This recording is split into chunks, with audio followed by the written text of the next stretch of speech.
ओम नमो भगवते वासुदेवाय नमः। आप सभी का दिन शुभ हो। आज श्रवण कीजिए पौष मास महात्म्य कथा अध्याय 22। प्रेम से बोलिए श्री कृष्ण भगवान की जय। ओम श्री गणेशाय नमः। आज कुछ की दिन कथा में राजा हम चक्र श्रवण का करेंगे। अति अतिथि पानी ग्रहण करने के बाद अपनी पत्नियों सहित अपने स्थान पर जाने की इच्छा प्रकट की तो राजा ने बेमन से उसे स्वीकार कर पर्याप्त भेंट आदि के साथ विदा कर दिया। अब वे स्वयं उन्हें नगर के बाहर 1 योजन दूर तक पहुंचाने आए। उनके साथ सभी नागरिक भी थे। नरेश को विदा करते समय सभी की आंखें आंसुओं से भीग रही थी। वह कहने लगे, प्रभु आप हम सब सेवकों को छोड़कर जा रहे हैं, किंतु हमारे लिए आपका यह वियोग असहनीय हो रहा है। आप हमारे ऊपर सदैव कृपा बनाए रखें। प्रजाजनों को समझाया कि आप लोग निश्चित रहिए, मेरी कृपा से आपको समस्त सुखों की प्राप्ति होगी और मेरे स्मरण मात्र से आपके सभी संकट भी दूर हो जाया करेंगे। इस प्रकार आश्वासन देकर मयूरेश अपने नगर को चल दिए। उनके साथ शिव, शिवा, ब्रह्मा, विष्णु आदि प्रमुख देवता भी थे।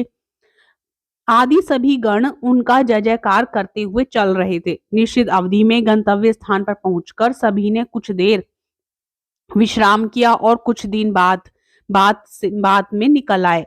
इधर दोनों बहुओं को पाकर देवी पार्वती जी बहुत प्रसन्न थी। वे भी उनकी बहुत सेवा करती थी और आशीर्वाद पाया करती थी। शिवगण भगवान मयूरेश को प्रसन्न करने का सदैव प्रयास करते रहते।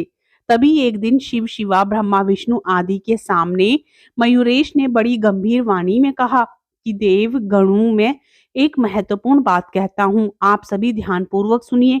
मैंने जिस उद्देश्य से धरती पर अवतार लिया था वह कार्य तो संपन्न हो गया है। असुरों के मरने से पृथ्वी का भार भी उतर चुका है और दैत्यों के कारागार में बंधनग्रस्त देवता भी मुक्त हो गए। स्वधा वशिष्ठ का भी पहले के समान निश्चक रूप से हो रहे हैं। इसलिए मेरे अवतार का उद्देश्य पूर्ण होने पर अब मेरा कोई भी कार्य शेष नहीं रहा और मेरे सुधाम गमन का अवसर भी आ गया है। यह सुनकर दुखी हुए देवताओं ने सजल नेत्रों से कहा, प्रभु आप हमें त्याग कर क्यों जा रहे हैं? अगर अब फिर से दैत्य उत्पन्न हो गए तो हमारी रक्षा किस प्रकार होगी? चिंता मत करो, मयूरेश ने आश्वासन दिया। जब भी कोई संकट उपस्थित हो मुझे याद कीजिएगा। मैं आपकी सेवा और आपकी रक्षा सदैव करूंगा। और माता पार्वती को तो उनके वचन सुनकर ही मूर्छा आ गई। कहने लगी, पुत्र तुम्हारे बिना मैं कैसे जीवित रहूंगी? मुझे छोड़कर कहीं मत जाओ। मयूरेश ने समझाते हुए कहा, माँ मैं भी आपकी वियोग में बहुत दुखी हूँ, किंतु सदैव एक स्थान पर तो नहीं रह सकता, इसलिए विवश हूँ। जब द्वापर में मुझे एक भयानक असुर को मारने के लिए अवतार लेना होगा, तब तुम्हारे पुत्र रूप से प्रकट होकर मैं पुनः सुख प्रदान करूंगा। तभी षडानन ने रोते हुए कहा कि मुझे भी साथ ले चलिए। इस पर उन्होंने अपना मयूर षडानन को प्रदान करते हुए कहा, मयूर ध्वज मैं सभी के अंतर में निवास करने वाला होने के कारण हृदय में भी सदैव विद्यमान रहता हूँ, इसलिए मुझे निरंतर अपने साथ ही समझो। ऐसा कहकर गणेश्वर वहीं अंतर्ध्यान हो गए। अब द्वापर युग का समय चल रहा था। ब्रह्मा जी निद्राग्रस्त थे। उस समय शूलपाणी उमानाथ ब्रह्मलोक में पधारे। चतुरानंद की नींद खुली और उन्होंने एक जंभा ली। तभी उनके मुख से एक अत्यंत भयंकर पुरुष प्रकट हो गया। उसकी घोर गर्जना से सारी दिशाएं कांप उठी। दिग्पाल आश्चर्य में भर गए और शेषनाग शुभ होकर विश्वमन करने लगे। समस्त प्राणी भय और आशंका से अत्यंत व्याकुल हो गए थे। उस भयंकर पुरुष का वर्णन अत्यंत लाल था। उसके सुंदर और अनुपम शरीर से सुगंध निकलकर वातावरण को सुरभित बना रही थी। वह तुरंत ही ब्रह्मा जी के सामने विनीत भाव से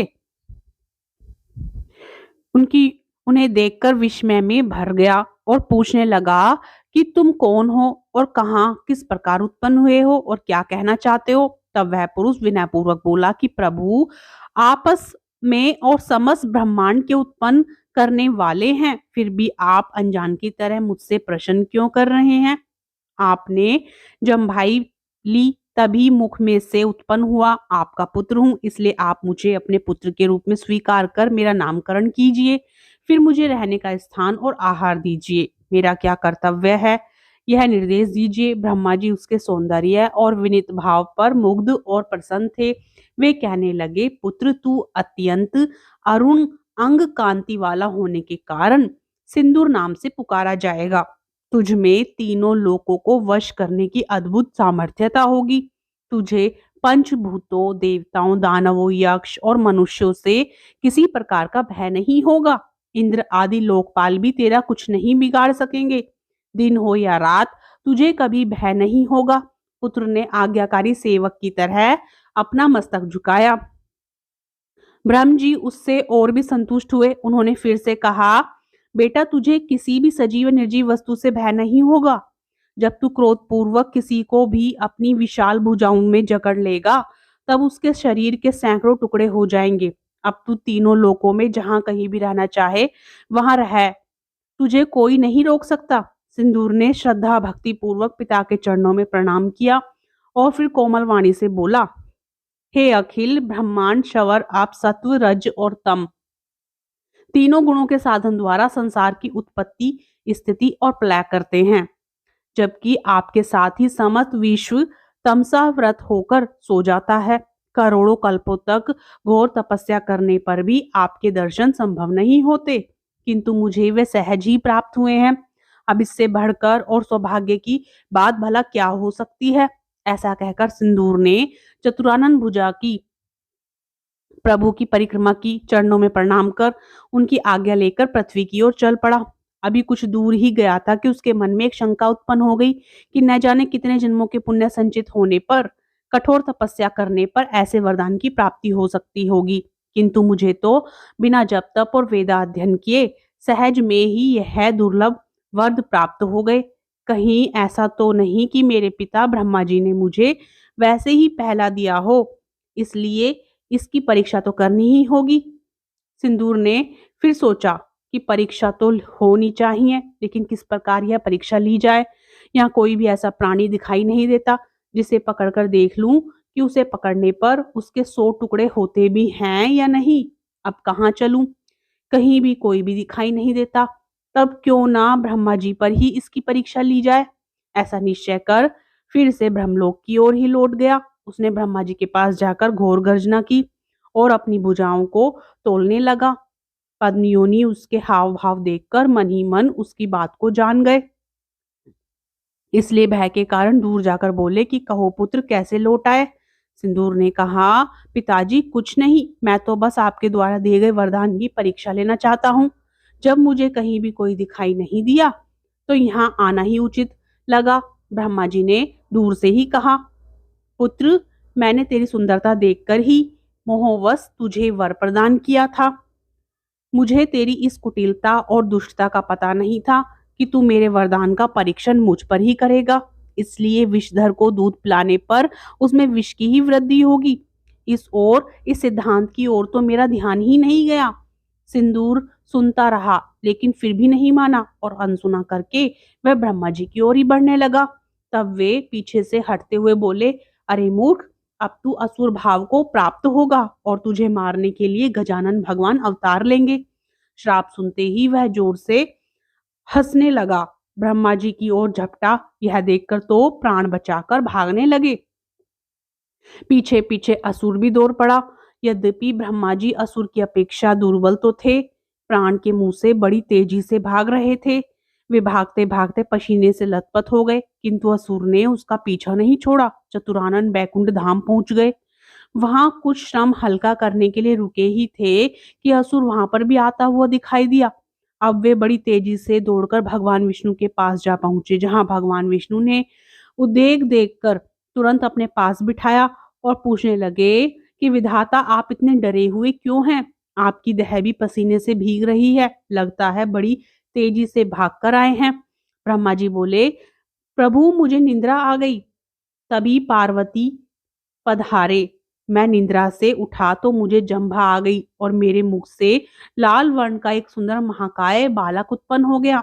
उसने मुझसे नाम रखने और रहने का स्थान बताने की प्रार्थना की, तो मैंने उसका नाम सिंदूर रख दिया और रहने के लिए तीनों लोकों में इच्छित स्थान पर रहने को कह दिया। किंतु उसके सौंदर्य और पुत्र स्नेह से भ्रमित होकर मैंने उसे यह वर भी दे दिया कि तू तीनों लोकों में विजय होगा और तू जिसे भी पकड़कर जकड़ लेगा उसके सैकड़ों टुकड़े हो जाएंगे। अब वही दुरात्मा उस वरदान का परीक्षण मुझ पर ही करने के लिए उतारू है। दया सिंधु उस दुष्ट से मेरी रक्षा कीजिए। श्री विष्णु जी बोले, वाह, आपने भी कैसा सुंदर वर दे दिया।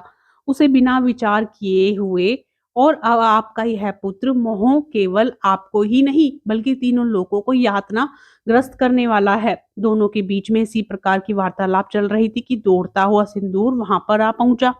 ब्रह्मा जी पर झपटा, कहने लगा, क्यों यहाँ आकर छिप गए? परंतु मैं तो आपको कहीं भी छोड़ने वाला नहीं हूँ। आओ, चुपचाप मेरी पकड़ में आना स्वीकार कर लो। बचाओ प्रभु बचाओ, कहते हुए ब्रह्मा जी भगवान विष्णु के पीछे की ओर छुपने लगे। तभी भगवान ने उसे समझाया कि पुत्र, तू तो अत्यंत बलवान और चतुरानन अल्प बल है। इनसे युद्ध करने में तुम्हें कोई सुयश नहीं मिलने वाला, वरन इनका अनिष्ट होने पर तुम्हें तो अपकीर्ति ही मिलेगी। इसलिए इन्हें छोड़कर किसी और से युद्ध करो। सिंदूर बोला, मुझे तो अपने वरदान का परीक्षण करना है। फिर अन्य कोई वीर अगर यह नहीं लड़ते तो तुम ही आकर युद्ध करो। ऐसा कहकर वह भगवान विष्णु की ओर ही बढ़ा, परंतु वे तो परम नीति निपुण थे। उसे भ्रमित करते हुए कहने लगे, पुत्र, मैं तो केवल सतुगुण संपन्न हूँ, इसलिए लोकपाल में ही लगा रहता हूँ। विष्णु ने मुस्कुराते हुए कहा कि कैलाश पर्वत पर शिवजी निवास करते हैं। उन्होंने अपने दृष्टिपात मात्र से ही कामदेव को भस्म कर दिया था। बहुत से असुर उनके हाथों मारे गए। वे उमानाथ सदैव युद्ध के लिए उत्सुक रहने वाले हैं। उनसे जाकर युद्ध करो तो तुम्हें संतोष भी प्राप्त होगा, सुयश की प्राप्ति भी होगी। श्री विष्णु के नीतिपूर्ण वचन सुनकर असुर को बड़ी प्रसन्नता हुई। सोचने लगा, ऐसे ही युद्ध प्रिय वीर से युद्ध करने में आनंद आ सकता है, इसलिए वही करना चाहिए। और फिर वह बड़ी तेजी से चलता हुआ कैलाश शिखर पर जा पहुंचा। उस समय भगवान शंकर समाधि में लीन हुए बैठे थे। पार्वती जी उनकी सेवा में लीन थी और आनंदित और भृंगी आदि भी उनके निकट ही बैठे हुए थे। इसके बाद जो कुछ भी उसका वृतांत आप सभी अगली कथा में सुनिएगा। आपको आज की कथा कैसे लगी हमें कमेंट करके जरूर बताइए। राधे राधे, जय श्री कृष्ण।